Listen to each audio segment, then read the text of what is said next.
नमस्कार बच्चों। ये हमारी नाइन्थ क्लास की वर्कशीट है। सोशल स्टडी की है, सामाजिक विज्ञान। और अब की बार किस बुक से ली गई है? पॉलिटी की बुक से ली गई है। जो हमारी पॉलिटिक्स साइंस की बुक होती है वहाँ से ये ली गई है। और जो वर्कशीट नंबर 19 है, इसकी डेट है 18 अगस्त। और यहाँ पर जो टॉपिक लिया गया है वो है लोकतंत्र क्या होता है। लोकतंत्र के बारे में हमें बताना है। यहाँ स्टूडेंट्स अपना नाम लिखेंगे, यहाँ आप अपने टीचर का नाम लिखेंगे। तो बच्चों देखो, जो आज का हमारा टॉपिक है हम वहीं से शुरुआत करते हैं। लोकतंत्र मतलब जनता का शासन। लोकतंत्र का मतलब क्या होता है? जनता का शासन मतलब एक ऐसी व्यवस्था जहाँ पर जनता के द्वारा चुने गए प्रतिनिधियों के द्वारा शासन किया जाता है।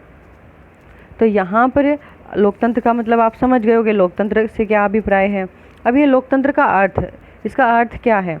लोकतांत्रिक व्यवस्थाओं को, लोकतांत्रिक व्यवस्था मतलब जो जनता के द्वारा चुने हुए प्रतिनिधि हैं वो कैसे काम करते हैं, वो व्यवस्था, उस व्यवस्था को पहचानने के लिए जो पैमाना अपनाया जाता है कि इनको हम कैसे जाने, कैसे इनके बारे में इनको माप सकते हैं। कि ये पैमाना क्या होता है? एक मापने की विधि होती है पैमाना।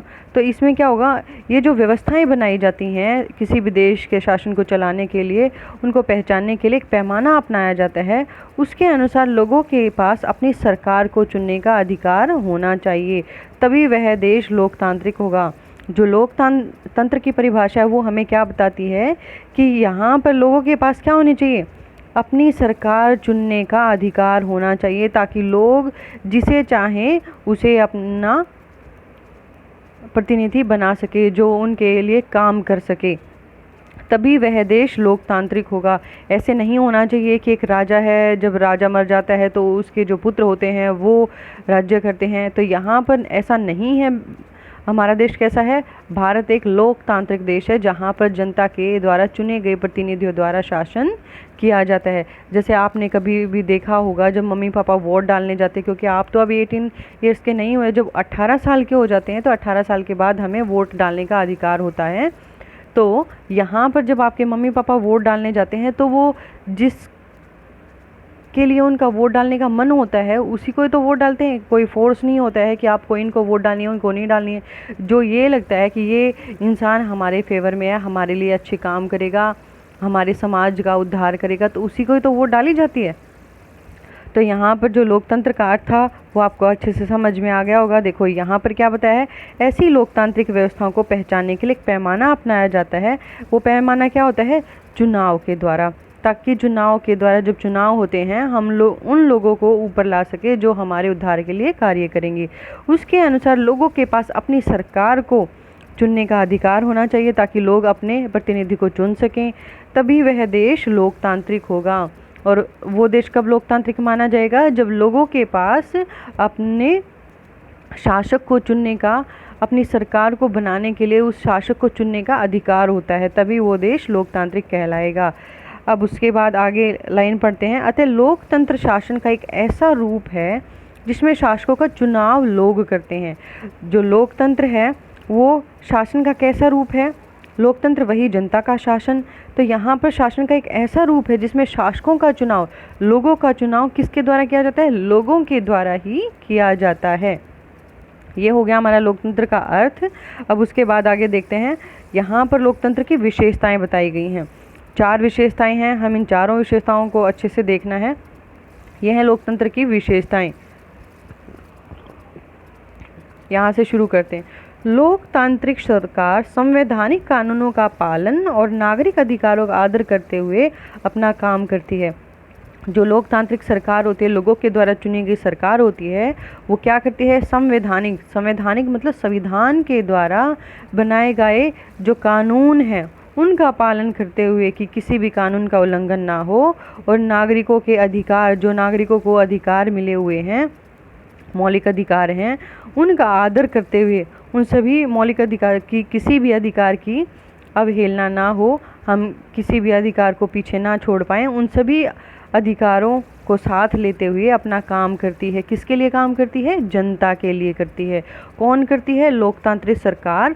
ऐसी सरकार जो लोगों के द्वारा चुनकर बनाई गई है, वो किन किन चीज़ों का ध्यान रखती है?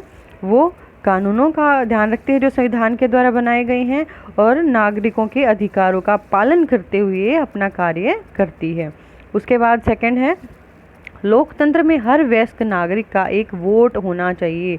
लोकतंत्र में क्या होना चाहिए कि हर एक व्यक्ति जो 18 वर्ष की आयु का है या 18 वर्ष से ऊपर का हो गया है, उसे क्या होना चाहिए, वोट देने का अधिकार होना चाहिए। और हर वोट का एक समान मूल्य होना चाहिए।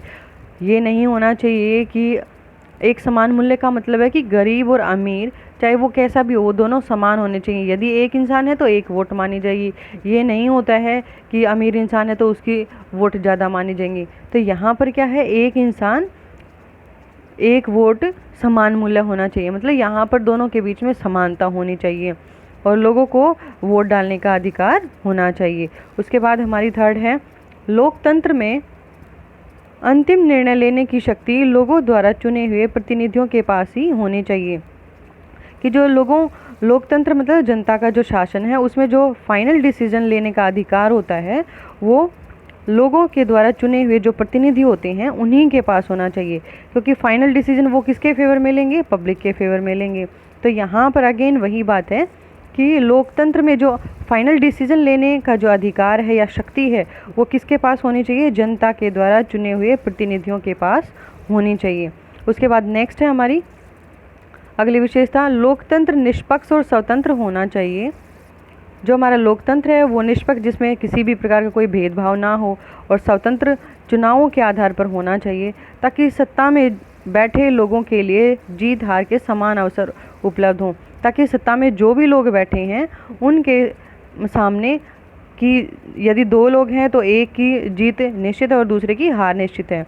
तो यहाँ पर जीत और हार दोनों को समान लेकर चलना है कि जो भी लोग इस शासन व्यवस्था में आए हैं, जो लोगों के फेवर में काम करना चाहते हैं, जो अधिक भलाई का काम करेगा उसी को अधिक वोट मिलते हैं। तो यहाँ पर क्या होना चाहिए, निष्पक्ष मतलब कोई भेदभाव नहीं होना चाहिए और स्वतंत्र होने चाहिए जो चुनाव, ताकि वहाँ पर सभी अपना वोट के अधिकार का प्रयोग कर सकें और सत्ता में जो लोग बैठे हैं, जो सत्ता में आना चाहते हैं, उनमें से उनको बराबर जीत हार के अवसर प्राप्त हों। तो ये हमारी थी विशेषताएं। अब इसके बाद देखते हैं हमारे क्वेश्चन आंसर। ये है हमारा क्वेश्चन नंबर 1, लोकतंत्र किसे कहते हैं। तो बच्चों देखो, लोकतंत्र किसे कहते हैं, लोकतंत्र का मतलब होता है जनता का शासन। ये है हमारे क्वेश्चन नंबर 1 का आंसर। लोकतंत्र का मतलब है जनता का शासन। लोकतंत्र का मैंने अभी आपको मतलब समझाया था। लोकतंत्र क्या है, जनता का शासन। ऐसी शासन व्यवस्था जो लोगों के लिए, किसके लिए बनी हो, लोगों के लिए, और लोगों के द्वारा, उसको चलाने वाला कौन है, लोग ही हैं, और लोगों से निर्धारित होती है। और उसको चलाने वाले कौन होते हैं, लोग ही होते हैं। उसका निर्धारण करने वाले कि हमें किस के बारे में क्या डिसीजन लेना है, उस शासन व्यवस्था को लोकतंत्र कहते हैं। दोबारा से एक बार देख लीजिए, लोकतंत्र जनता का शासन। लोकतंत्र का मतलब क्या है, जनता का शासन। ऐसी शासन व्यवस्था जो लोगों के लिए हो, जिसमें लोगों की भलाई के कार्य हों, लोगों के द्वारा और लोगों से निर्धारित होती है कि वहाँ पर जो काम करने वाले कौन है, वो भी लोग ही हैं, और किसके लिए किया जा रहा है, लोगों के लिए ही किया जा रहा है उसको। तो ऐसी शासन व्यवस्था को हम लोकतंत्र कहते हैं। ये है हमारा क्वेश्चन नंबर 1 का आंसर। अब इसके बाद देखते हैं हम क्वेश्चन नंबर 2, लोकतंत्र में प्रमुख फैसले लेने का अधिकार किसके पास होता है। तो देखो यहाँ पर हमारी वर्कशीट है, इसमें भी बताया गया था कि लोकतंत्र में प्रमुख फैसले लेने का अधिकार किसके पास है। लोकतंत्र में फैसले लेने का अधिकार यहाँ पर किसके पास बताया गया है, अंतिम शक्ति लेने की, निर्णय लेने की शक्ति लोगों द्वारा चुने हुए प्रतिनिधियों के पास होनी चाहिए। तो यहाँ पर मैं आपको जो आंसर मैंने लिखा है वो भी दिखा देती हूँ, नहीं तो जो सारे आंसर है वो आपकी वर्कशीट से ही लिए गए हैं। यहाँ पर देखते हैं अपना क्वेश्चन नंबर 2 का आंसर। ये है हमारा क्वेश्चन नंबर 2 का आंसर। लोकतंत्र में प्रमुख फैसले लेने का अधिकार या शक्ति किसके पास होनी चाहिए, लोगों के द्वारा चुने गए प्रतिनिधियों के पास होती है। लोकतंत्र में जो प्रमुख फैसले लिए जाते हैं उनको लेने का अधिकार या शक्ति लोगों द्वारा चुने गए प्रतिनिधियों के पास होती है। ये है हमारा क्वेश्चन नंबर 2 का आंसर। इसके बाद देखते हैं हमारा क्वेश्चन नंबर 3। अब है क्वेश्चन नंबर 3, जिसमें एक व्यक्ति एक वोट से आप क्या समझते हैं? यहाँ वर्कशीट में भी बताया गया था एक व्यक्ति एक वोट से क्या अभिप्राय है। एक व्यक्ति एक वोट से अभिप्राय है कि यहाँ देखो, लोकतंत्र में हर वयस्क नागरिक मतलब जो 18 वर्ष की उम्र पार कर चुका है को वोट देने का अधिकार होना चाहिए और हर वोट का एक समान मूल्य होना चाहिए। मतलब अमीरी गरीबी का भेदभाव नहीं होना चाहिए, समानता वहाँ होनी चाहिए। तो यहाँ हम जो मैंने आपके लिए आंसर लिखा है उसको दिखा देती हूँ एक बार।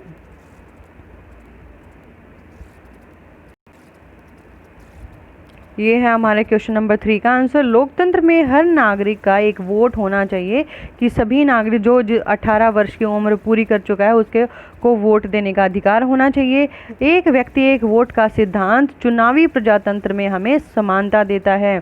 जो एक व्यक्ति और एक वोट का चुनावों में क्या देता है हमें? चुनावी प्रजातंत्र, जब चुनाव होते हैं उस प्रजातंत्र में हमें समानता देता है कि हम समान होते हैं। वहाँ अमीरी गरीबी का, आर्थिक का, सामाजिक का कोई भी भेदभाव नहीं होता है। हम वोट देने के लिए सभी लोग समान होते हैं। समाज के सभी वर्ग वोट के अधिकार के लिए स्वतंत्र होते हैं। समाज के जितने भी वर्ग हैं तो वो क्या होते हैं? सभी वर्ग वोट के अधिकार के लिए सभी स्वतंत्र होते हैं। तो ये था हमारा क्वेश्चन नंबर 3 का आंसर। अब देखते हैं क्वेश्चन नंबर 4 का आंसर। बच्चों ये हमारा क्वेश्चन नंबर 4। यहाँ पर पूछा गया है लोकतंत्र में स्वतंत्र और निष्पक्ष चुनाव क्यों होने चाहिए। तो देखो ये जो हमारी वर्कशीट है इसी में भी बताया गया है कि जो स्वतंत्र और निष्पक्ष चुनाव हैं वो लोकतंत्र स्वतंत्र और निष्पक्ष चुनाव पर आधारित होना चाहिए ताकि सत्ता में बैठे लोगों के लिए जीत हार के समान अवसर हों, ताकि सब लोग वहाँ पर अपने लिए प्रयास कर सकें, लोगों के लिए प्रयास कर सकें। तो ये सभी अवसर वहाँ पर होने चाहिए। अभी मैं आपको आंसर दिखा देती हूँ। तो देखो बच्चों क्वेश्चन नंबर 4 का आंसर देखो, लोकतंत्र में स्वतंत्र और निष्पक्ष चुनाव होने चाहिए ताकि सत्ता में बैठे लोगों के लिए जीत हार के समान अवसर उपलब्ध हों। तो यहाँ पर क्या बताया गया कि जो सत्ता में जितने भी लोग बैठे हैं हमें क्या देखना है, जो चुनाव होते हैं वो स्वतंत्र होने चाहिए, उसमें किसी भी प्रकार का कोई दबाव नहीं होना चाहिए, निष्पक्ष होने चाहिए, कोई भेदभाव नहीं होना चाहिए, ताकि सत्ता में बैठे जो लोग भी शासन करने के लिए आगे आना चाहते हैं उनके लिए हार जीत के समान अवसर होने चाहिए। क्योंकि यदि 2 लोग कोई चुनाव में उठते हैं तो एक की जीत होती है और दूसरे की हार निश्चित होती है। तो यहाँ पर सभी को समान अवसर मिलने चाहिए। तो ये था हमारा क्वेश्चन नंबर 4 का आंसर। उम्मीद है आप सभी को अच्छे से समझ में आ गया होगा। तो बच्चों ये वर्कशीट हमारी 19 कंप्लीट हो गई है। यदि आपको कोई भी डाउट होता है आप कमेंट में मेरे से पूछ सकते हैं। और यदि आप फर्स्ट टाइम चैनल पे आए हो तो सब्सक्राइब कर ले ताकि आपको नेक्स्ट वीडियो का नोटिफिकेशन मिल जाए। Thanks for watching video.